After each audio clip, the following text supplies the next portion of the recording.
Pink 21 Jewel naman ang pangatlo nating materyales na naswap natin kay Idol. At ito nga yung huling swap natin sa kanya. Same din sa ating dalawang unang naswap ang ating tugas at bignay pugo. April 15, 2026 nga rin ito. Sa part 1 natin, binago natin tong puno na to. Dahil nagkataon dito na nag-reverse tapered ang puno natin, kaya naman doon nga mismo ang pagputol natin sa kanya. Simula nga ngayon, ganito na ang magiging bagong mukha at itsura ng ating puno. Ganito nga magiging flow ng kanyang katawan at maging ang bagong niyang taas. Next step natin ang paghanda ng kanyang bagong training pot at ang kanyang magiging bagong medium. Black soil, topsoil at fertilizer galing sa bundok. Yan nga ang gamit natin para pa-recovery ng ating puno. Ngayon naman, nahahanapan natin siya ng bagong posisyon niya at syempre yung pinaka-the best na kanyang tayo. Huling step natin dito nga sa kanyang part 1, ang madiligan nga siya ng ating rooting hormone na naa. At nagkataon nga may mga konti na siyang root hair dito, hindi na natin siya ibababad sa ating rooting hormone. Bagkus dididig na lang natin to sa kanya. At ang pagpupwestuhan nga natin sa kanya ay sa full sunlight. July 18, 2026. Makalipas na naman ang 3 months. Ito na nga yung ating part 2 para sa ating pangatong swap na materyales na 21 Jewel Pink. Hindi ko nga akalain guys na magkakaroon nga ito ng mga panibagong shoots kung saan natin ito pinutol.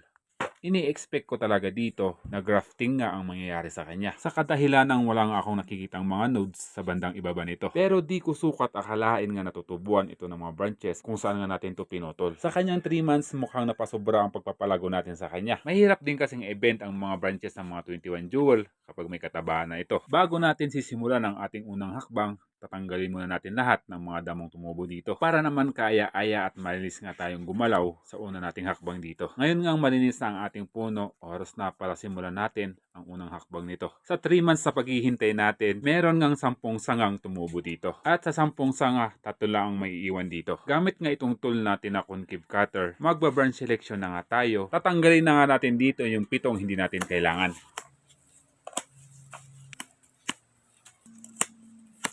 Gamit naman itong ating gunting, next step naman natin dito ang pagdidefoliate ng kanyang mga dahon. Mahirap mga latagan ng mga wires ang mga 21 jewel, lalong-lalo na dikit-dikit nga ang mga dahon nito. Kaya kinakailangan natin itong i-defoliate. Di lang dahon ng 21 jewel ang pinoproblema natin dito, pati na rin ang kanyang mga tinik. Kaya naman sinama na rin natin ang mga tinik sa pag-defoliate dito. Sa mga nagtatanong sa atin kung okay lang ba na i-defoliate ang mga bougainvillea bago ito i-workshop. Base nga sa aking experience, pwedeng-pwede ito mga idol. Kung magpapataba lang kayo ng mga primary nyo, iiwan nyo lang yung mga talbos nito. Huwag nyo itong aalisin. Para nga magtuloy-tuloy ang pagkain ng halaman, packet nga ng sanga papuntang mga talbos nito. Next na step natin ang ma-wire na ang ating mga branches. Kumuha nga tayo dito ng 2mm, 2.5mm at 3mm aluminum black coated wire. Bago naman natin ito lalatagan ng wire, aayusan lang nga natin ang bahagya ang pinagputulan natin. Huhukayin lang natin ng kaunti ang bandang gitna nito.